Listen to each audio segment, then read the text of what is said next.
Hello, my name is Richard Kent, and today I want to tell you that red blood cells in our circulatory system never ever evolved by chance in the primordial slime. No, our red blood cells were created by God. Let's have a look at our red blood cells. We've got millions and millions and millions of red blood cells circulating around our body in the circulatory system, and we've got 60,000 miles of blood vessels in our circulatory system with red blood cells going through all of these cells, and each individual red blood cell travels through the entire body in 1 minute. And inside the red blood cell is hemoglobin. Hemoglobin is a very complex molecule, but I want to draw your attention to Fe, which is the element in the middle of that equation. Fe is iron, and iron is toxic, very toxic. In the Victorian era, lots of people died of iron toxicity. So only God could arrange for a toxic substance like iron to be present in our bodies in all of our millions of red blood cells. What do red blood cells do? Well, first of all, they bring oxygen to all of the tissues in our body.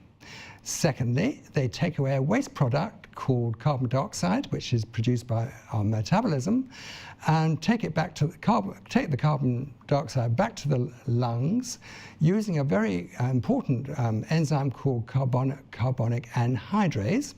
And then secrete the carbon dioxide in the lungs, and it comes out in our breath. Now, here we come to the really important part about the whole business of erythropoiesis, which is the production of red blood cells in the bone marrow. The red blood cells are produced millions at a time in all the long bones in our body. In other words, in the humerus, in our upper arm, in the femur of our long bone of our leg, and our lumbar spine, our pelvis, and a few other bones as well. And there is how erythropoiesis works. But very importantly, the hormone called erythropoietin comes from the kidneys.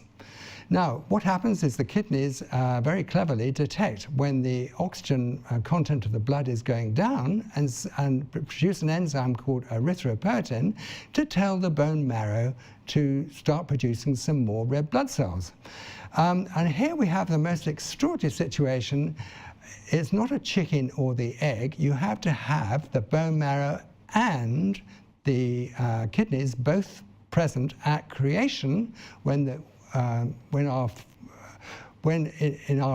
the case of you and me, at conception in our mother's womb, the DNA, the deoxyribonucleic acid, had to have the information to produce the red blood cells in the bone marrow, and also the erythropoietin in the kidneys, because the kidneys can't survive without oxygen, and nor can the bone marrow. So both systems had to be present at the same time. So here we have a wonderful example of irreducible complexity. You need the bone marrow and you need the kidneys, both created at exactly the same time at conception.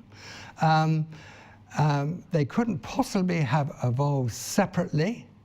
They must be both created at conception at the very same time, and only God can create red blood cells. They couldn't have evolved. Thanks for listening, and God bless.